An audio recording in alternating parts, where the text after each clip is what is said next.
Vaun Mayes is a prominent social justice and community activist based in Milwaukee, Wisconsin. He is the founder of Program the Parks, a youth focused initiative that provides mentoring, educational programming, and community enrichment. He also founded the Community Task Force, a violence prevention and peacekeeping organization, among other community based initiatives. In addition to his advocacy work, Vaun Mayes is also an artist and a songwriter. My first question is, could you share a bit about your upbringing? So I am originally from Milwaukee. My people are from here via Chicago and via Mississippi. So when I was 4, I was sent to Mississippi to live with my great uncle and his family. So from about 4 to 14, 15, I grew up in Greenwood, Mississippi, and then I got sent back here for high school. So I didn't have the typical Milwaukee upbringing. I didn't get to grow up and experience the middle schools and the different stuff a lot of my peers got to grow up here, which was a blessing and a curse for me. In my opinion, that experience gave me a more well-rounded experience in life. I'm always liking my life down there is like Fresh Prince type deal, because my uncle, he owned a car lot for 20 plus years. He worked for the FAA, so hardworking man, business owner, entrepreneur. Bust his tail to make sure that home was okay. Sent me to private Catholic schools from kindergarten to 7th grade. I spent 1 year in my 8th grade year in public school there before coming here for high school. So like I said, Fresh Prince is in the fact of super dysfunctional, super chaotic here. Go down there to where I didn't really have to worry about much. Never had to worry about a place to sleep, or if we had food in the house, or if the lights were going to be off, to returning here to all of those issues and more. So that's my upbringing in a nutshell, I guess you could say. Do you have siblings, and are you like the only child? Or? So on my mom's side, I am number 2 of 10, so second oldest. And then on my dad's side, I am technically, or supposed to be, number 2 of, that would make 4. So I'm supposed to have an older brother on my dad's side that I've never met, somewhere down in like Texas or something like that. But it's 4 of us, 3 for sure I know on my dad's side. We are all here in the city of Milwaukee, and then my mom had 10. I'm the second oldest, and most of us at this point don't live in the city of Milwaukee. So but I'm a private person, so I don't necessarily like people knowing who I'm related to. One, because my family ain't all activists, I'll tell you that now. They are very, very, interesting characters. So I like that plausible deniability. And that kind of secrecy, and then it gives the edge just in case something does happen where I can pop out and say, hey, they related to me, so tread carefully. So but super private, and that dynamic is kind of, I use the word dysfunctional, but I didn't grow up with a lot of my brothers and sisters. Like I said, I spent a lot of time away,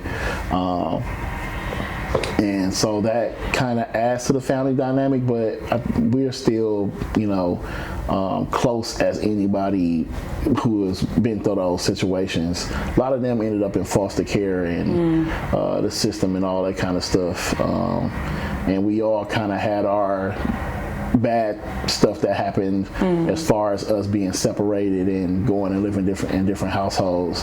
But we are all still alive, which is a great thing at this point. So Wait, you touched on school a little bit. You said you went to high school here, I think, in Milwaukee? Yeah. Went to a number of high schools here. I only claim King. So I went to a number of high schools when I first got here, got shipped around here or there.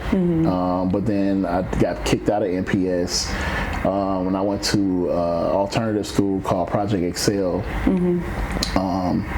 And I kind of caught up in my grades and where I was supposed to be, and then I got from there I became a 4.0 student, and then I got to go to King.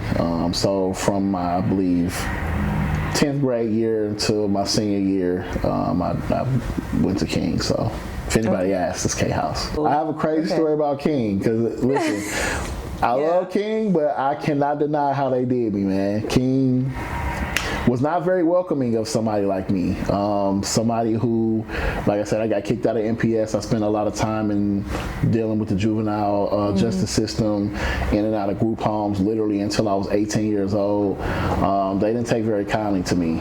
They actually developed a super diabolical plan of how to get me out of the school before I got to graduate. So literally my senior year, I ended up having to leave in the last part of the year to be able to graduate on time, because what they did was they waited until my senior year to make me take foreign language, which you need 2 years of foreign language. And I'm like, I'm not spending no extra year in school for no foreign language. And so I left King to go to an alternative school to be able to graduate on time. So yeah, it was very diabolical what they did. But So what motivated you to become involved in activism? Was there like a particular experience that significantly influenced your path? So I know we was just talking offline about being the person in the room that always has to be the person to step up.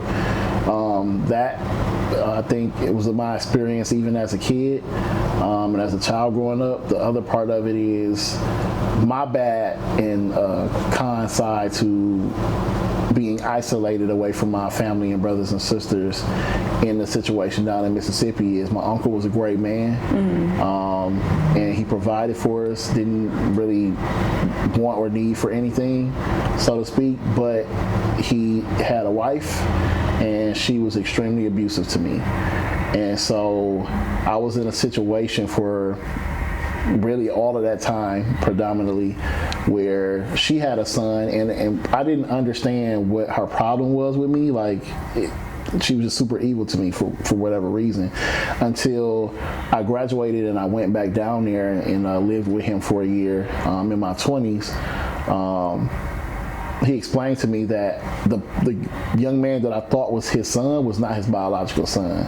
So she had a child who, in my opinion, she must have felt like I was taking from, their life, or what her son could get by me being there. So she went out of her way to mistreat me. And the crazy part was I had to protect her son at all costs. So I couldn't defend myself. I couldn't make less than a C. I mean, even a C I would get, but this dude failed English and several classes, and I'm subject. Right, and I'm like, what's going on here? Like, D's and F's, why are you getting whooping? Right. So yeah, I had to protect another person when I couldn't stand up for myself. Like, I was expected to protect and stand up for her son, who was younger than me, and literally I couldn't do anything for myself. Like, I got targeted and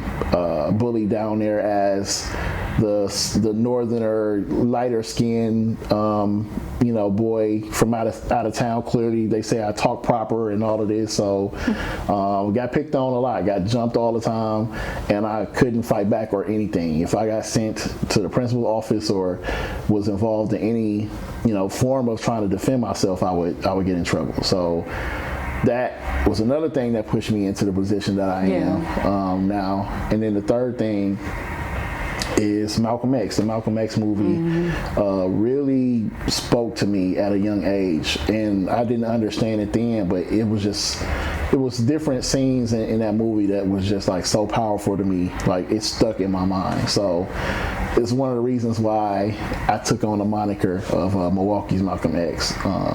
Seeing the path of how his life went, how he got into what he was known for later in life, and all of that. So that actually leads to my next question, which is, are there any past or present leaders who have inspired your commitment to activism? Yeah, I'm a very historic person, so especially, of course, Black history. It's one of the reasons why I'm able to deal with a lot of stuff, is just seeing what they went through. Past leaders, I can't really ever complain about, even the little stuff that I got. It's little to me, but major in reality. Little in comparison to what the previous ones of us went through, where they were actually assassinated, they were actually, had to flee the country and all this other crazy stuff. So the Asadas, Chairman Fred Hampton, of course the Malcolms and the Martins, Medgars, the Tubmans, and just all those great folks before us. I'm a history buff, so yeah, all of those different folks before us who made super sacrifices to be the few to go out and try to protect and lead and educate the masses, all kind of speak to me in a sense. I didn't used to like Martin. I felt like a lot of people, and I just felt like a lot of people did die behind that movement. Yeah. And I understand the cause of rallying for nonviolence. I just felt like, especially when you got Malcolm on the other side, right? I'm a person of self-defense all day long. It's part of what got me in trouble and what has me in the eye that I've been saying here is, one thing that's not going to happen is that's not going to happen to me or anybody in my presence.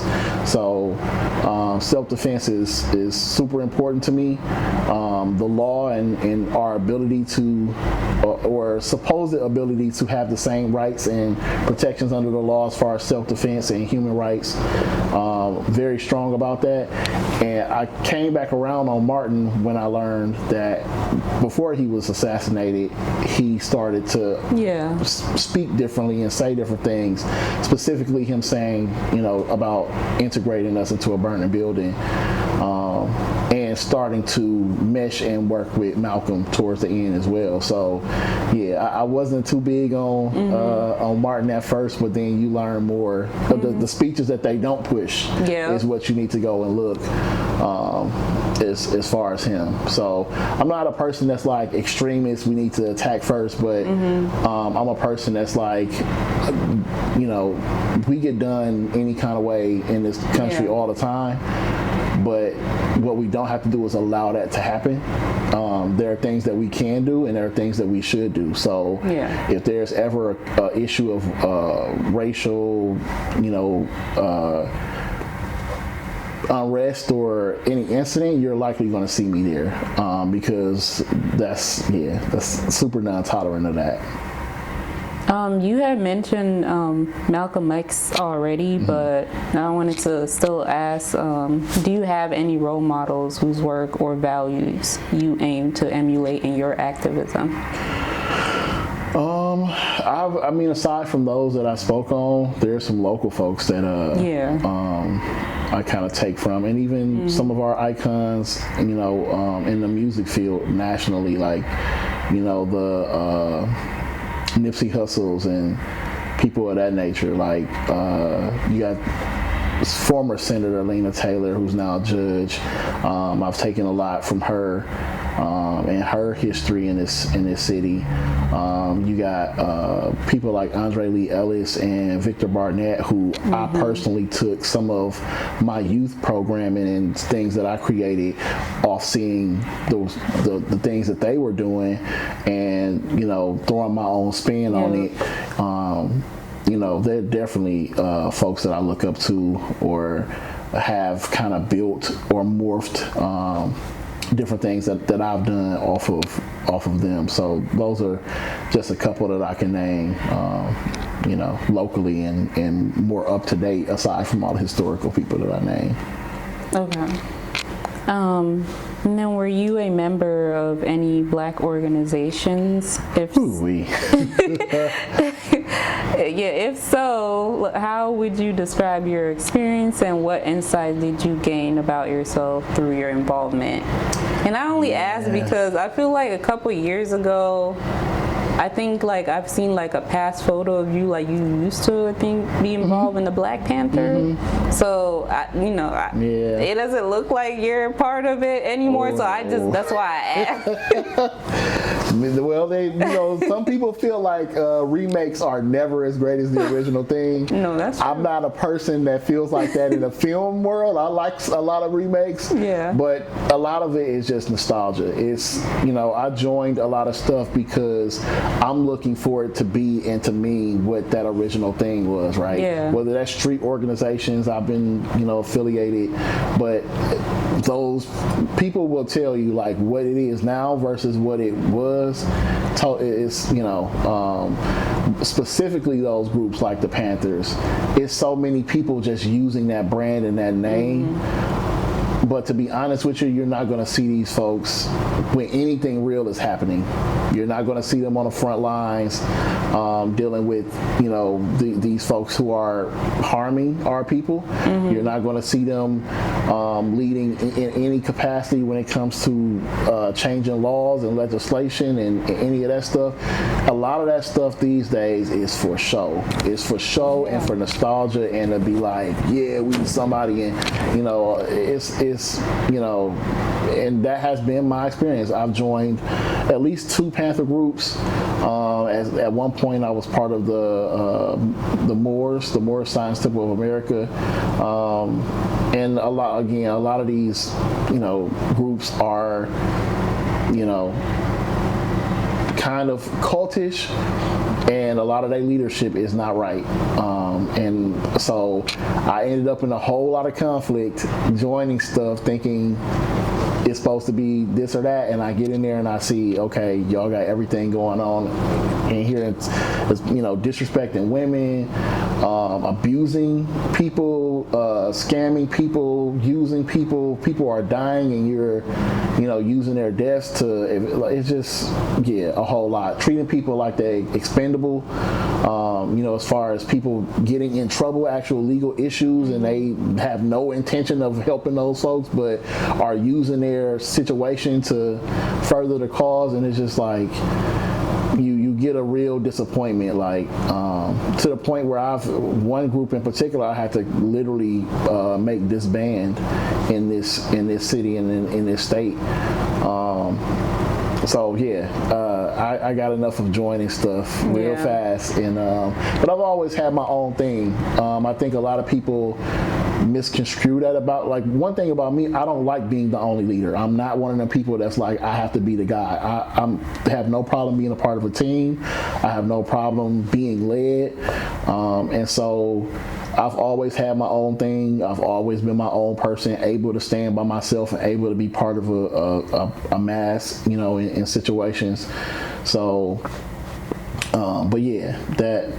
groups is not the way to go, in my opinion.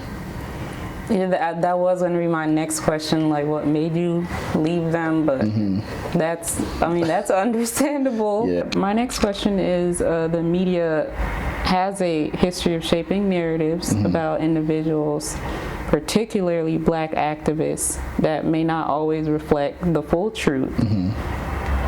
I want to give you the space to kind of clear your name. There was an allegation made against you in connection with the Sherman Park riots in 2016.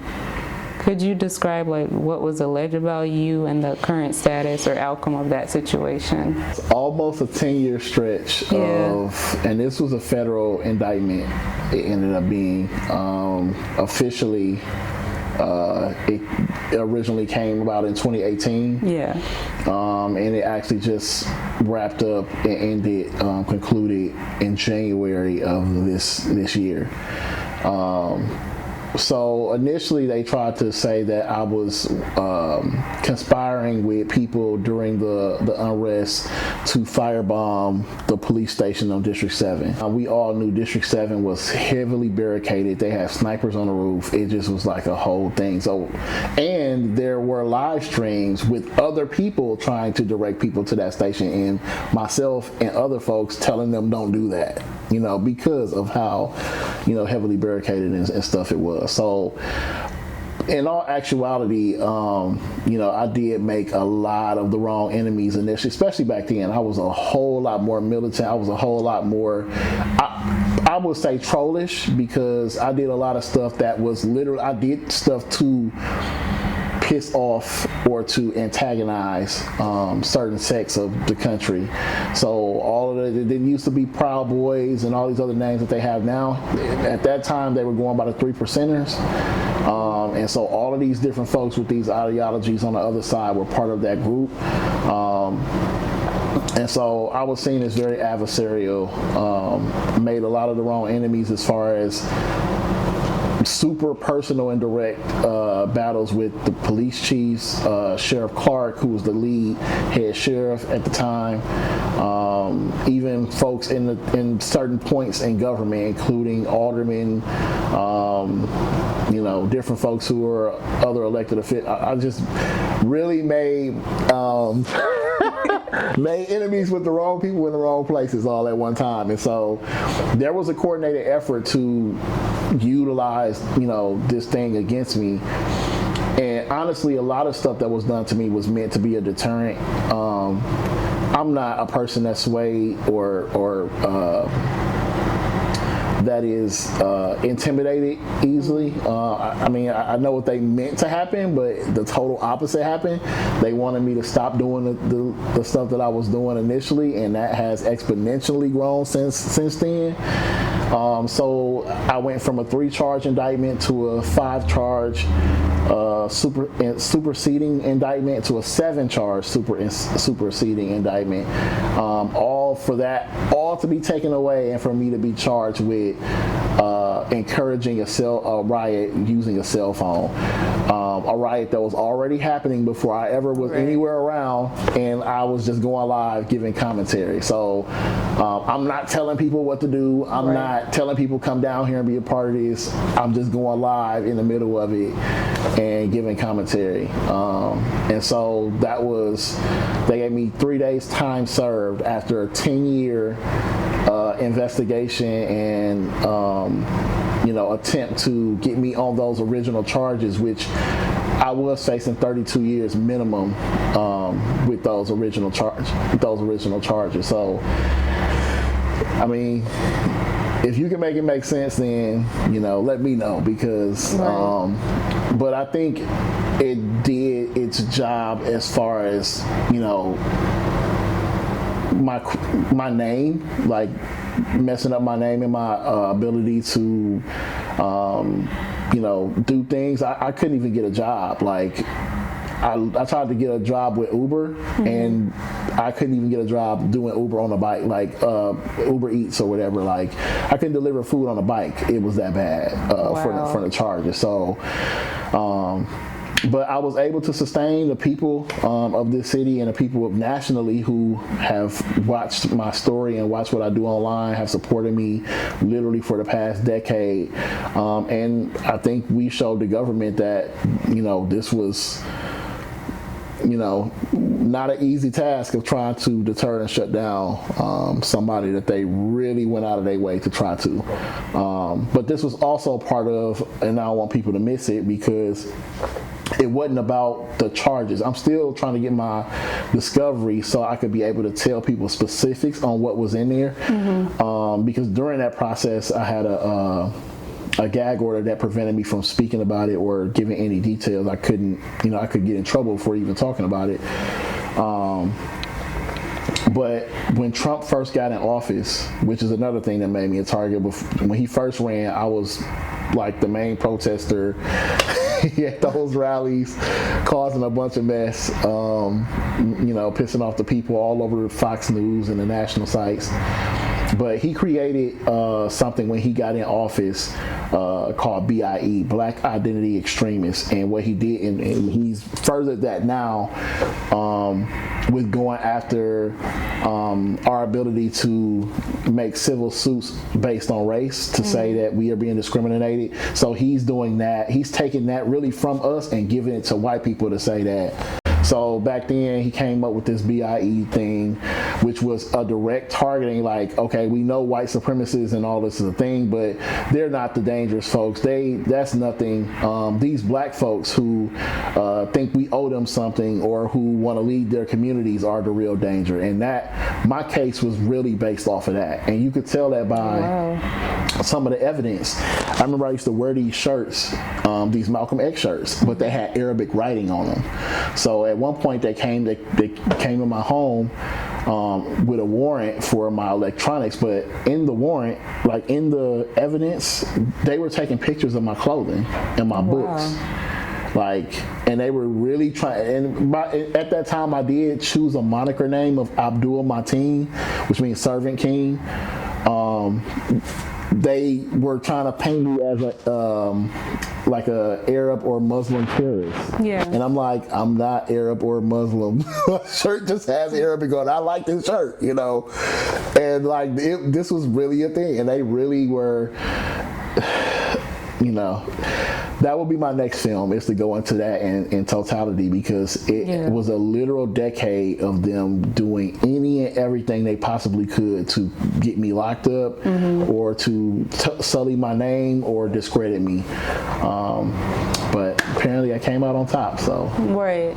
I was going to actually ask, because we were talking offline about your upcoming documentary. Will it feature that, like, story? It will touch on it very lightly. Okay. It's impossible. Like, it was so much that they did for people who know, from those charges to the stuff with the house that burned down on 40th and Lloyd, to me being arrested at the request of the chief of police, and that's how he got removed from his position. And it's been some other things that have happened along that time as well. But yeah, those were all part of the same efforts to try and do something with me or whatever. So yeah, that has to be its whole own project, because it's just too much to fit into. Yeah. You know what I mean? And we want to keep this focus on the good and the positive, even though we are touching on that. Yeah.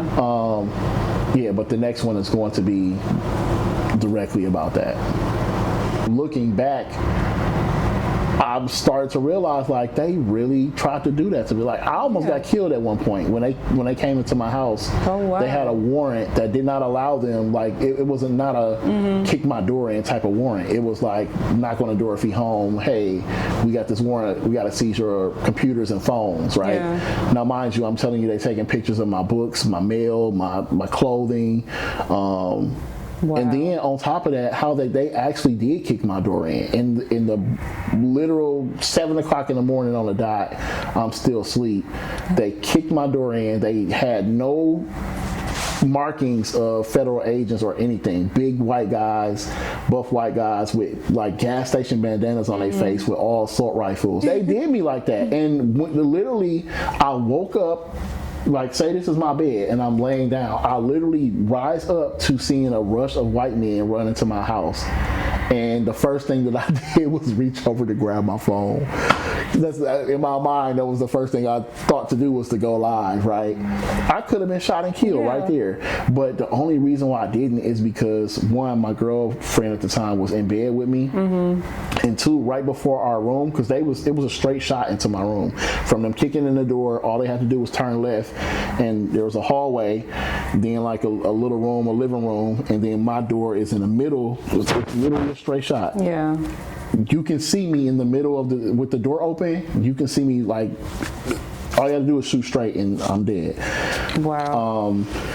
My girlfriend was there in the bed with me, but then in the room right before us, it was 2 teenage girls that we were working with who happened to be homeless the night before, and we couldn't find nowhere to send them, so we let them sleep on our floor. If those people were not in that house, I would have got shot and killed that day. And they didn't even have that type of warrant to even come in my house like that. So at the time where it happened, I didn't think about that at all. Like, I'm more pissed than anything. Like, what is this? Like, because my conversation with them at the time was I was supposed to be a witness. Somebody told them I was a witness. I was outside during the riots. I filmed all this stuff, right? And I'm like, that's live stream. You're the federal government. You don't know that live stream don't save to a phone? Like, okay. I'm thinking like, this is funny. Like, this is some weird shit. But, yeah. Isn't it like scary to, because that can happen anytime because of the work that you do, where they can just come to your door and, well, it like, I think, do you live in fear that like your loved ones will? I do and I don't. Okay. I'm more so worried for other people, right? Yeah. So even my girlfriend at the time, I had to have a conversation with her, and we got into it real bad because she didn't listen to what I told her. Once they did that and came in our house that way, then it dawned on me like they're like targeting me. So at this time, again, we're talking about the charges. I specifically told her, I said, listen, when you take stuff out to the garbage, do not take, because at the time we were recycling like glass bottles and cans and stuff like that. I told her, I said, do not take that stuff and sit it outside in the garbage where they can get to it. Because in my mind now, I'm like, they can just take my fingerprints or DNA off anything in our garbage and use it now. Like, and I came home one day and she had that stuff outside. And I'm just like, we real life got into it about that. And I'll tell you what, something that, matter of fact, we out here by Mayfair. She used to catch the bus out here to go to work, right? And one day after that, it was a couple months after, maybe the following year, she was at Mayfair waiting on the bus. And the next thing she knows, some random person walked up to her and punched her several times and then ran off. So, and it was an instance that happened with my kids in North Carolina where they got ran off the road by somebody in front of the police and they didn't do anything. Like, the police just sat there and watched. Like, so little stuff like that to this day there's no explanation for it. I really like limit my access to people or people's access to me as a protection for myself and as a protection for them. I'm very reluctant about people coming to my house, while they're in my house, and the type of stuff that happens at my house, like, because again, the federal government got 20 people, so to speak, to say that I did or said something, right? If I have a friend that just happens to come knock on my door and then they pull them over around the corner because and catch them with a nickel sack of weed, and now I got to worry about this person. So yeah, it has been a very traumatic and secluded life I've had to live. It's cameras all over my house. I have cameras in all my rooms.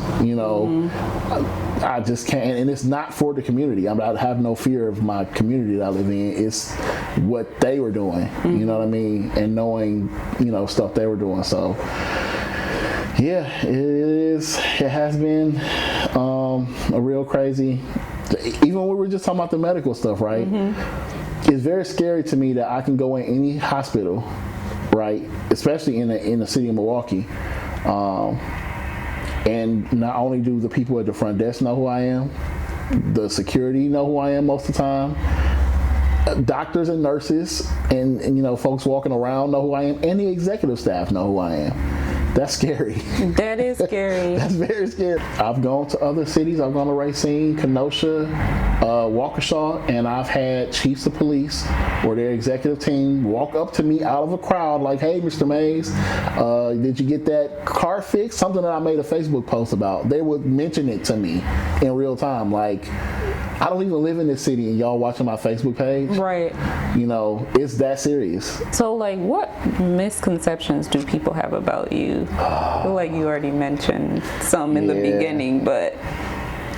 Yeah, some people do think that I'm like some celebrity-seeking person. And one thing about me, people are naturally drawn to me. Like, most times when I'm in rooms, I try to play the background. I don't try to be the main person talking or asking questions, but I'm still known in the room. Like, people look for me to be like, but people had this misconception that I am like, you know, somebody who seeks out the attention or who put myself here or something, whatever the case may be.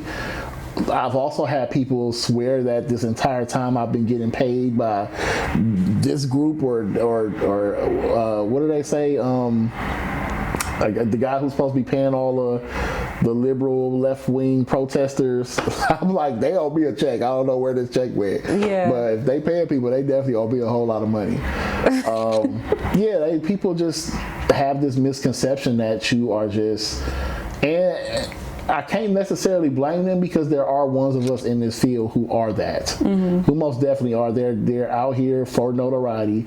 They don't do anything without getting paid for it, and so I take it on the chin, but I try to be as transparent as I possibly can about myself, my situation, anything that I have going on, because people have these misconceptions. But I try to have a conversation with a person who has a misconception, like, why do you think that? Yeah. You know what I'm saying? And I try to walk them through, like, some people listen, some people don't. So I just know I try to do my due diligence to correct people who may have those misconceptions if they're open to actually learning, you know, anything about me. So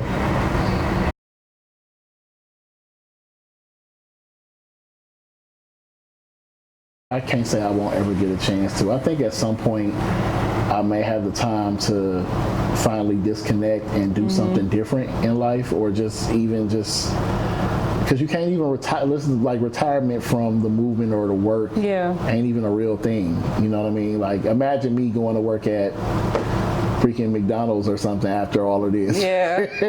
I can't even go to shopping or out to eat without somebody stopping me like, I need help with this. Like, so, I mean, that's a big burden. It is. To carry, yeah. So I don't really have an answer for that. Like, I just try to spend as much time for myself as I can when I'm at home. I like playing my video games and watching my movies and like doing just stuff that I like to do.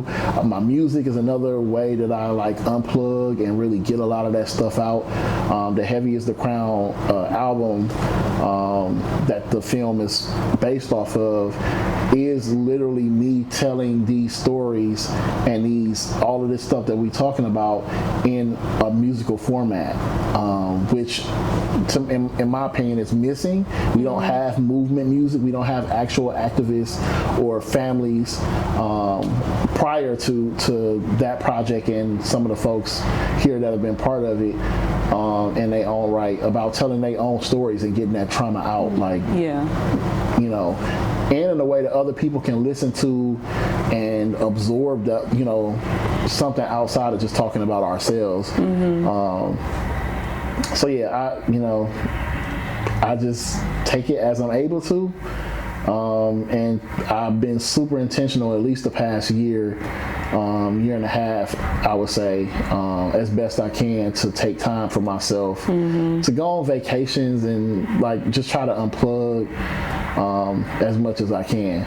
Because honestly, there's never an opportunity to completely slow down and just really get to tackle what the past 10 years of my life has been like, you know what I mean? So behind the scenes, one thing, and up to now, it's been different versions of it done that is half-assed and that is not what I had in mind, but I'm trying to get someone to buy into a real life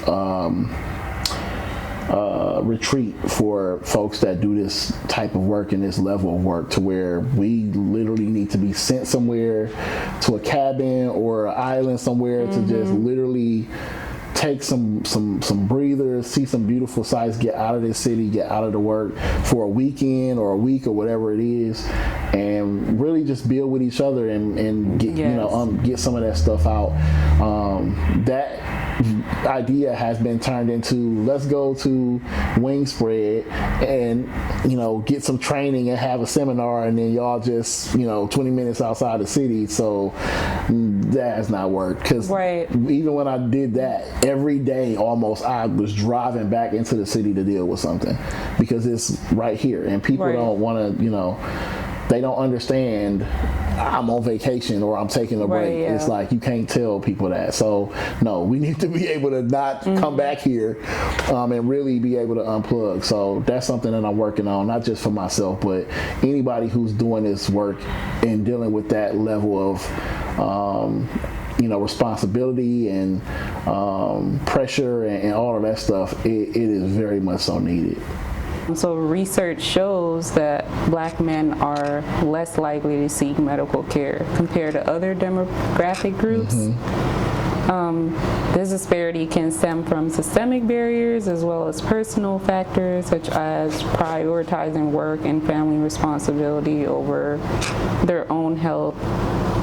Additionally, Black men are more likely to be diagnosed with prostate cancer and twice likely to die from it than any other racial group.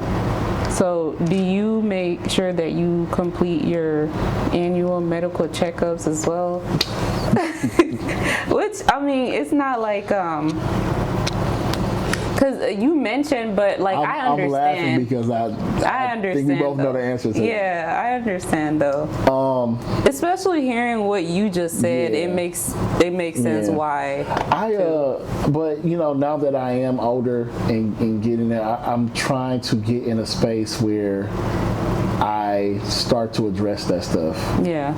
Because the one I do want to be around for as long. I like life, so I'm not trying to. You want to live, right? Yeah.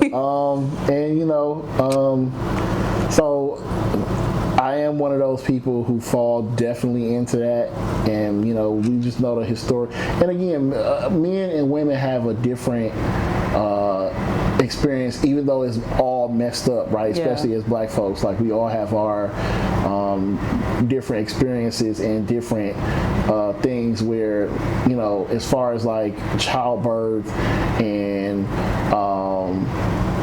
sexual stuff or whatever, how women are done, right?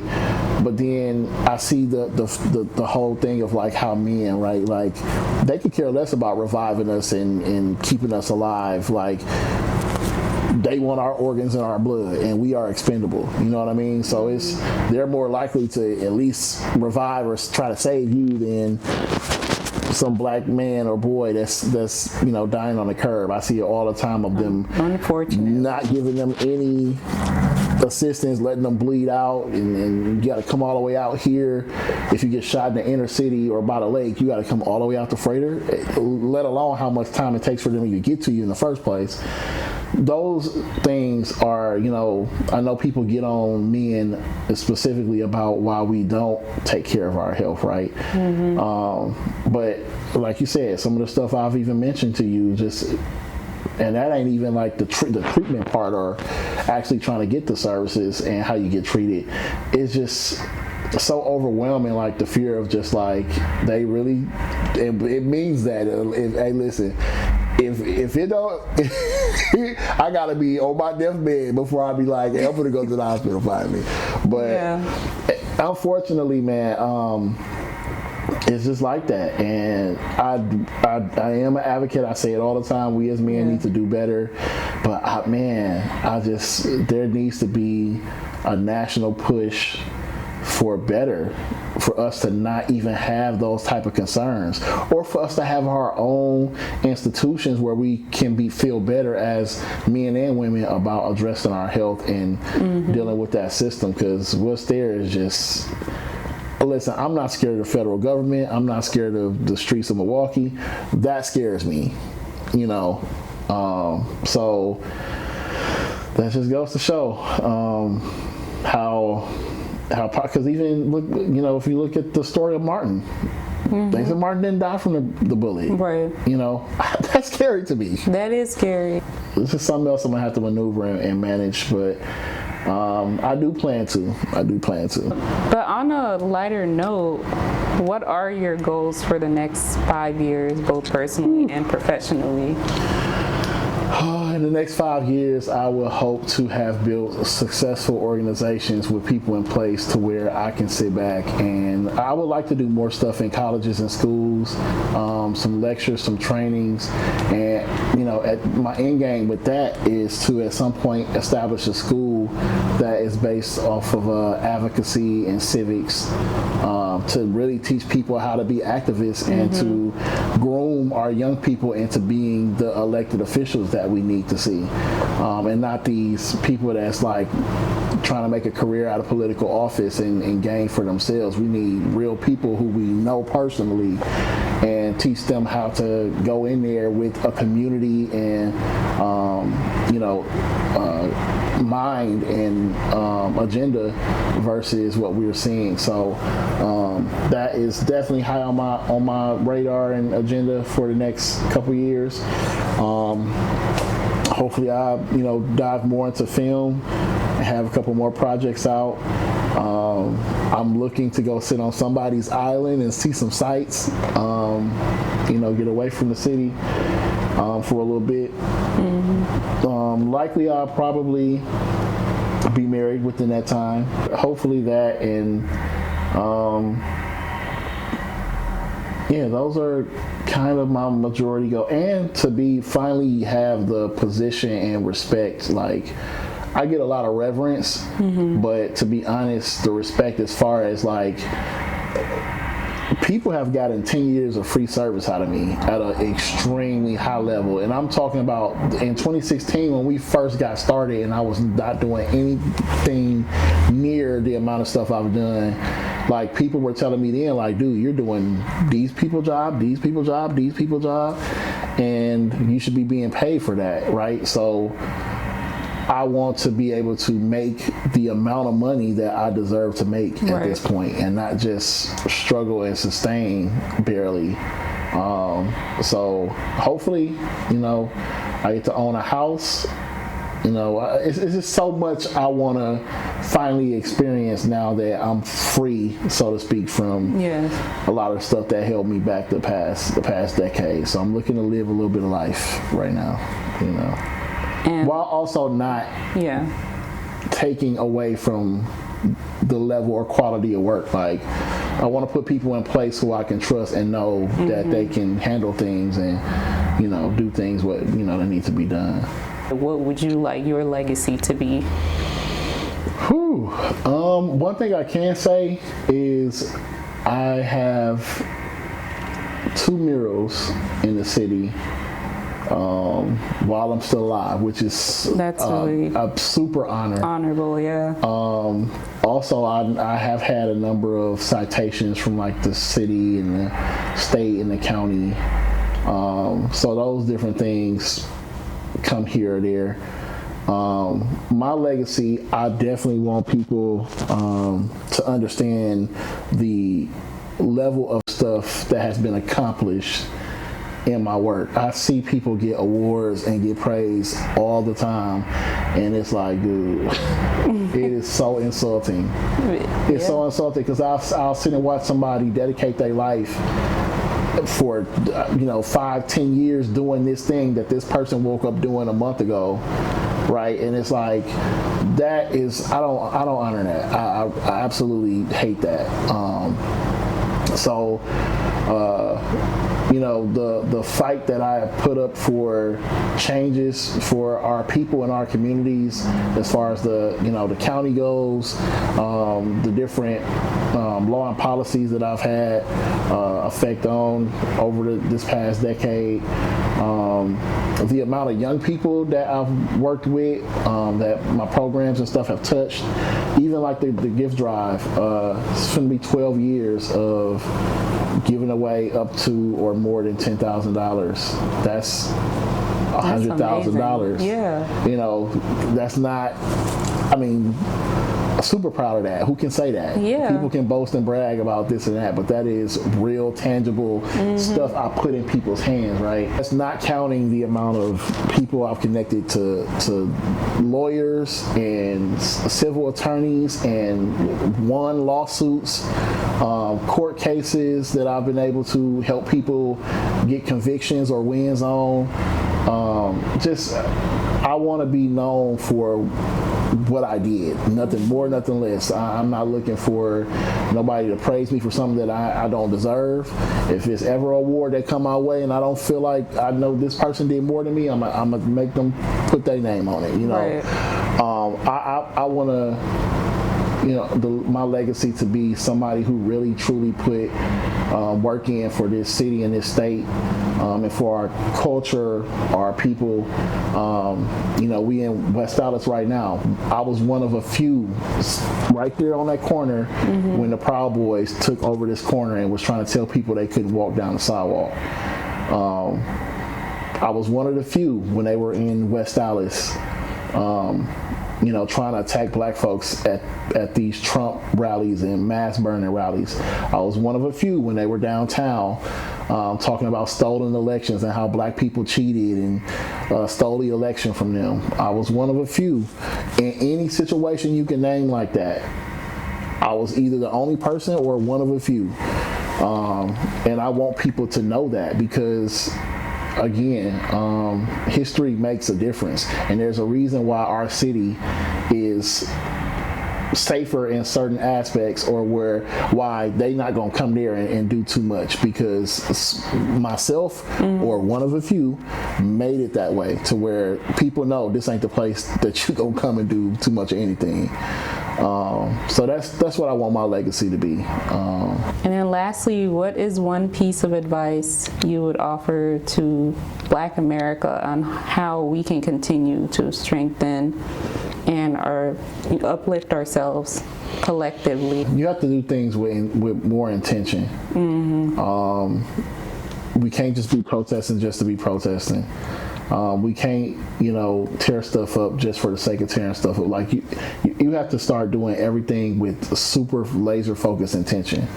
And it's not hard. It's honest. A lot of this stuff can be changed and it's not hard. But if we aren't intentional and folks just doing stuff to be doing it, just to say that they did it or just to appear that they're doing something, it's so much of the distractions that the real stuff moves at a needle pace, right? Like, I literally can tell you, like, even with the Give Drive, like, I don't expect everybody to pile in and support what I'm doing, but when you just got people popping up like, well, we gonna give away toys, or we gonna do this, or we gonna do, instead of just supporting something and make it bigger, and you have so many things that start to pull from and take people's attention up, you know what I mean? Like, resources, and like it's literally different things that, for instance, our Tay-Day, we used to be the only people who did a celebrity basketball weekend. When I tell you, there are people in our immediate circle who now do them, who now do 3-on-3 tournaments and celebrity day tournaments, and they all in around the same time that we do ours, to the point where we can even do ours this year, because now these same people who would support ours are now supporting multiple different things. You can't even run a candidate for governor because now these other people are jumping in. We got to quit doing that. We don't always have to be the one. You have to be intentional. Are you trying to win, or are you trying to, are you trying to win for us or win for self? Right. You gotta be intentional about what your goal is. So, like, originality is so hard to come by. Oh my God, I used to hate living here because it's like everything is the same. If you don't come off the assembly line, people will hate you for being different. This is one of the most different times where it's like people can be original and be themselves, but I see the reverting back to that be the same as everybody else stuff happening with, like, you can't even make a post because somebody's going to take that post and instead of share it, make it like they made it so they can get it's just like, humans are individuals. They are supposed to be different. but they keep trying to make us be the same and copy off each other. And it's like, dude, we losing our literal humanity. That's what makes us human, is being different.